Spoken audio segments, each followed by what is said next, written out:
twongeye kubasuhuza. Amahoro y'Imana n'ubuntu bwa Mwuka Wera nibikomeze biganze. Tubanje kubiseguraho, twari tumaze igihe kirekire tutongera kubona umwanya wo kugira ngo dukore ibi biganiro, ariko Imana yagiye ibana natwe. Imana yaraturinze, twagiye tubona icyubahiro cy'Imana, twagiye tubona uburinzi bw'Imana. Niyo mpamvu muri aka kanya buri muntu wese twongeye kumuha ikaze kuri channel ya Joshua TV. Imana y'amahoro ibaho umugisha. Turabashimiye kubw'ubwitange mwagiye mugaragaza. Twagiye tuhumvira ibintu byinshi bitandukanye. Iyi ni channel yabaye umugisha ku bantu benshi. Niyo mpamvu muri uyu mwanya buri muntu wese waduhaye subscribe, Imana imuha umugisha. Kandi nawe niba utari ari bwa mbere ubonye iyi channel, turagusabye kugira ngo ukanda aho ngaho kuri subscribe, duhe subscribe yawe. Aha ni ahantu tujye kujya tunyuza amagambo meza, amagambo y'inkomezi, amagambo arimo ibyo kurya by'ubugingo, kandi abizi neza ko Imana izajya igenda ibana natwe. Rero muri uyu mwanya nshuti y'umusaraba ndakuraritse kugira ngo ujye uzatugirane ibihe byiza, ujye uzubane natwe. Ndabizi ko Imana izabana natwe, Imana izajya igenda itugirira neza, kandi abantu benshi bakabibona.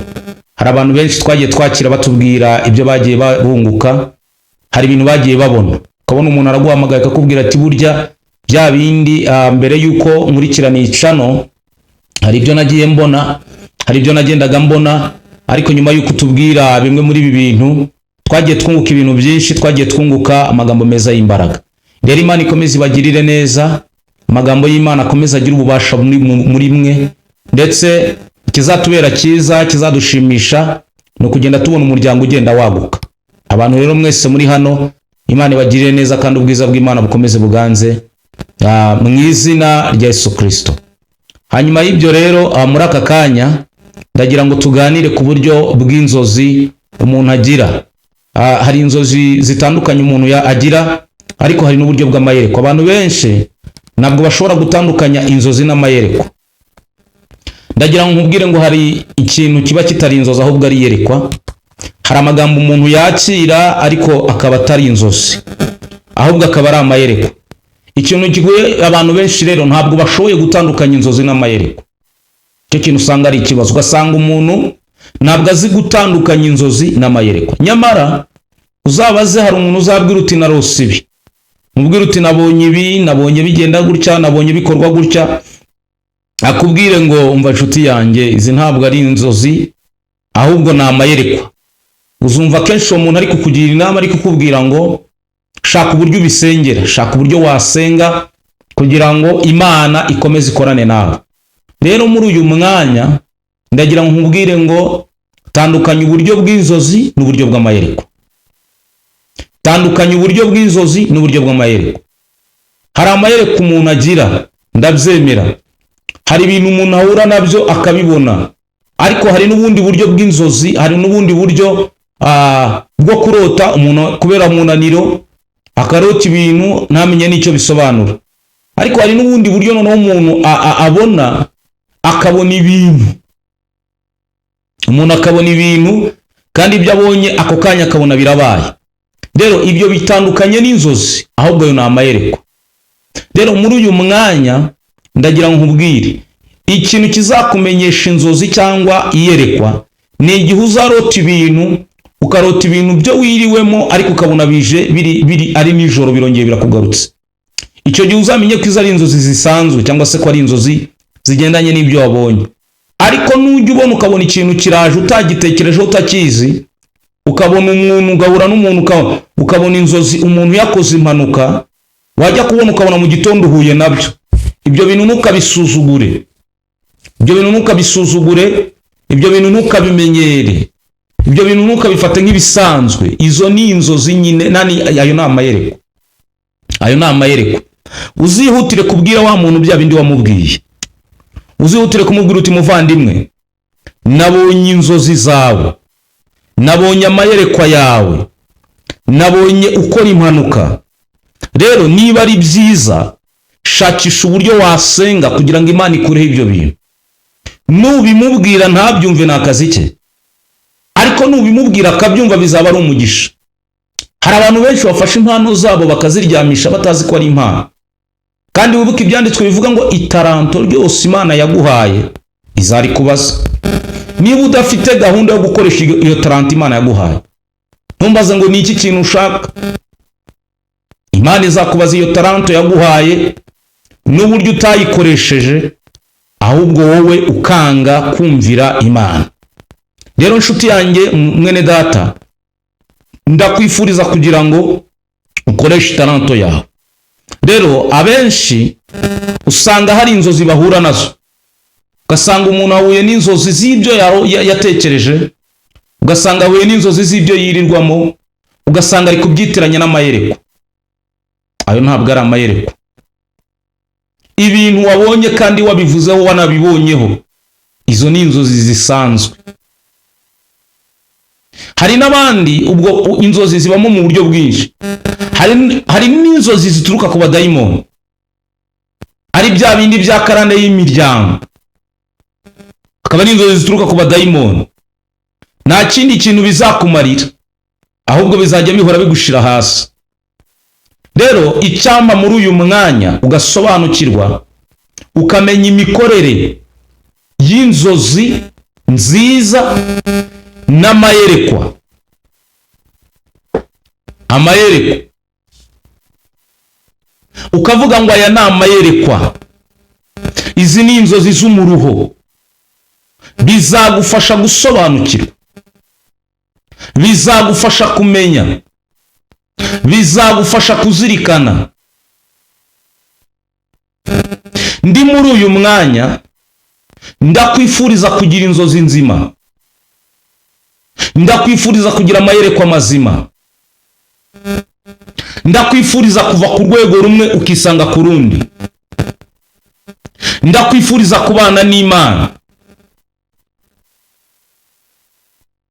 Imana izana inzozi, izana amayerekwa mazima, itere kugira ngo Satani akwinjirire. Hari abantu benshi Satani ajya yinjirira, akamwinjirira, umuntu akagira ngo ni impano y'Imana, kumba abadayimoni baciye inyuma, barangije baragenda bagushira mu bindi. None se nawe ntabwo ushoboye gutandukanya inzozi zisanzwe n'amayerekwa? Kandi ubu dufite abantu benshi, iyo umubajije ngo mbese imikorere y'Imana urayizi, arakubwira ngo ndayizi. Wamubaza uti se ubibwirwa n'iki? Akakubwira ngo ntabyo nzi, kandi akubwira ko imikorere y'Imana yize. Wajya kumva ibyo ntabwo bisobanutse. Umuntu ukubwira ko imikorere y'Imana yize, ni gute atamenya amapassword Imana imukoreramo? None se ni gute utandukanye ijwi risanzwe n'ijwi ry'Imana? Umuntu akakubwira ati jewe ibyo bintu ndabizi, ibyo bintu wibinyibutsa. None se ubitandukanye ute niba udafite ibimenyetso by'uko Imana ikorana nawe? Kuko Imana igiye gukorana n'umuntu, ndabyemeza ko hari amapassword, hari imfunguzi imuha, hari ibimenyetso imuha. Hahandi ujya kuvuga uti nubwo jewe nari ndangaye, ariko iyi ni Imana yavuze. Nubwo ngewe bino bitari biri kugenda neza, ariko nizeye ko iyi ari Imana yavuze. Ugasanga umuntu ntabwo azi amapassword ari hagati yo gukorana n'Imana no kugira ngo ibyo Imana yamubwiye bibeho. Amenye niba iryo jwi riri kukuvugisha ari iry'abantu cyangwa ari iry'Imana. So muri uyu mwanya rero, Imana itandukanya amajwi asanzwe n'ijwi ry'Imana rikurimo. Imana itandukanye ijwi ry'Imana rikurimo n'amajwi yandi asanzwe. Ibi bintu nubishobora uzanesha, nubishobora uzagera kure. Menya ubusobanuro bw'ibikurimo, uri uw'agaciro, kandi Imana yavuganye nawe ko izakugeza kure. Imana yakubwiye ko izakiguhaye impano, ariko ntabwo ushaka kumenya uko izo mpano zikora ngo nurangiza uzikoreshe. Kandi yarabikubwiye, kandi nta mbaraga n'imwe Imana itanga ngo ibe imfabusa. Imana yarakubwiye ngo izagukoresha, ariko ntabwo ushaka gukora. Kandi yakubwiye ko izagukoresha. Muri uyu mwanya tangira witinyuke, utangire utinyuke imikorere y'Imana hagati yawe n'Imana. Urebe ko ibyo Imana yagambiriye itazabisohoza. Urebe ko Imana itaragukoresha iby'ubutwari. Imana ifite yakugiriye icyizere. Uziko hari abantu hari abantu Imana yashatse hari abantu bashatse kugira ngo Imana ibagabire nk'ibyo yaguhaye, ariko ikabitara bagira icyo cyizere mu gihe wagira ubwo buntu ukaba udashaka kububyaza umusaruro no kubukoresha.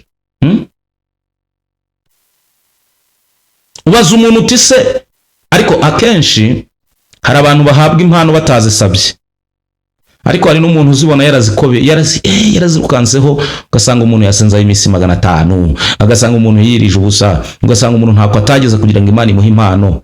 Uwo rero ntabwo yayibona ngo ayiteshe agaciro,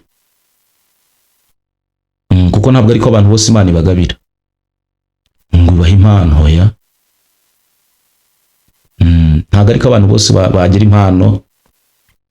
Hari abo Imana ikoresha, hari n'abandi idakoresha, ariko ndabizi neza ko igihe cyose tuzajya tuba turi kuri live, tuzajya tuba turi kuri platform, kuri channel, tuzagenda tumenya ibintu byinshi bisaba uko Imana yabitanze. So rero muri uyu mwanya Imana iguhe kumenya neza no gusobanukirwa ubutunzi Imana yakubitsemo. Imana iguhe gusobanukirwa ubutunzi Imana yakubitsemo. Abantu batangira babona inyenyeri y'Imana iri muri wowe, nawe utangira umenye yuko hari icyo Imana yagambiriye. Utangira umenye ko hari icyo Imana yagambiriye gukora ku buzima bwawe. Utangira ukoreshe imbaraga z'Imana mu buzima bwawe. Birashoboka yuko hari ibintu nawe udasobanukiwe ndetse hari n'ibyo utazi gukora, ariko ndizera yuko Imana yihita iguha ubwenge bwo kubikora. Imana yiguha ubwenge bwo kubikora, ibintu bikagenda neza. Rero bera b'Imana, reka mbasabe kugira ngo buri muntu wese, niba utarakora subscribe, kora kuri subscribe, kora aho ngaho handitse subscribe, kugira ngo tuzajye tugirana ibihe byiza, tuzamenya byinshi, tuzajya tuvuga ku bintu bitandukanye uko Imana izajya idushoboje kugira ngo tubivugeho, kandi ndabizi neza ko bizagenda neza. Ndabizi neza ko bizagenda neza. Hari icyo Imana igambiriye kugira ngo, hari aho igambiriye kutugeza, kandi yarabitwemereye. Ntabwo twahutse, ibyo turimo turabizi, hari icyo Imana yabitubwiyeho. Rero ndakwinginze, bana natwe muri ubu buryo urebe ko Imana itazakugeza kure. Bana natwe muri ubu buryo urebe ko itazakora ibikomeye ku buzima bwawe. Sibyo? Bana natwe mu dushigikire. Ikiganiro cyose dushizeho ujye usangiza inshuti zawe, mubwire ngo ngwino twungukira ahantu. Ngwino nkwereke aho twungukira, ngwino nkwereke ibyo Imana igambiriye gukora. Buri muntu wese, buri hari abantu bananiwe kumenya, bakeneye ubusobanuro ariko ntibabimenya. Nyamara hari ubusobanuro Imana ishaka kuzana kuri wowe. Hari ubusobanuro Imana ishaka kuzana, hari ibyo Imana ishaka kuzana, hari icyo Imana ishaka gukora ku buzima bwawe, kandi ndabizi neza ko bizagenda neza. Bizagenda neza nubwo waba uri kubona mwitangira birarushya, ariko mwiherezo tukunguka. Rero ndabasabye mudushigikire muri uyu murimo, mudushigikire. Ntabwo aribwo tutangiye, hari ibiganiro byo twakoze mu myaka yatambutse, hari amagambo y'Imana agiye atambuka, iyicano tuyinyuzaho ijambo ry'Imana, tuyinyuzaho ibintu byinshi bitandukanye, ariko byose bidushishikariza ubugingo. Rero Imana igikomeza kubagirira neza, Imana igikomeza kubambika imbaraga, kandi mwese mwebwe mutugaragariza urukundo, ndabizi neza ko Imana izagikora ibikomeye. Twari tumeze nkaho ntabwo twari duherutse kubera akazi pe, hari ibintu byinshi biba bidusabwa, ariko twongeye kugaruka. Ndabizi neza ko tuzajya tugenda tubona ko Imana igenda ikora uko bukeye nuko bwije. Rero mukomeze mudushigikire, mukomeze mubane natwe, dukomeze tubone imbaraga z'Imana, dukomeze tubone gukora kw'Imana. Ibintu bizajya bigenda neza, ibintu bizajya bigenda neza. Ndabizi neza ko mu buryo bwose dukeneye, hari abantu benshi baba bagambiriye kudushigikira, kandi nukuri namwe tubasabira umugisha, mugenda mutwereka urukundo rutandukanye. Ndabizi neza ko bizajya bigenda neza, kandi Uwiteka Imana azajya ikora ibikomeye. Imana nigidukundira, tuzadukora mbese ibinezeza umutima wa muntu, bigera ku cyo yifuza ndetse binamufasha mu buryo bwa buri munsi. Rero ndabizi neza yuko Imana ibanye n'umuntu nta kintu idakora, imuha imbaraga zo gushobora. Muri twebwe hari icyo Imana iduhamagariye, no kugira ngo ibyo twebwe twabonaga bidashoboka bitangire bishoboke. Ibyo twebwe twabonaga bitari byo, Imana ikabibona ari byo. Rero inshuti mwene data, Imana nongere ngusabire ngo umenye ubutunzi bukurimo. Hari ubwo ari wowe Imana ishaka gukirisha isi, hari ubwo ari wowe Imana ishaka kugira ngo abari bari mu buzima buziritse bidasobanutse bari ubafasha mu kugira ngo bazahuke bajye aho Imana ishaka kugira ngo babe. Imana rero ikomeze kubagirira neza, amaboko y'Imana akomeze abafate, ubudahangarwa bw'Imana bukomeze bubabeho, icyubahiro cy'Imana gikomeze kibaganze. Ntimugire ubwoba, Imana iri mu ruhande rwacu, kandi ndabizi neza ko hari ibyo Imana yagambiriye kudukorera, hari ibyo Imana yagambiriye naho yagambiriye kutugeza, tuzanahagera kubera Imana. Turabifuriza rero kugira ibihe byiza, mukomeze musangize abantu benshi iki kiganiro, tujye tubona imibare yiyongera, bizajya bitunezeza cyane, ubwiza bw'Imana bukomeze bubabeho. Shalom.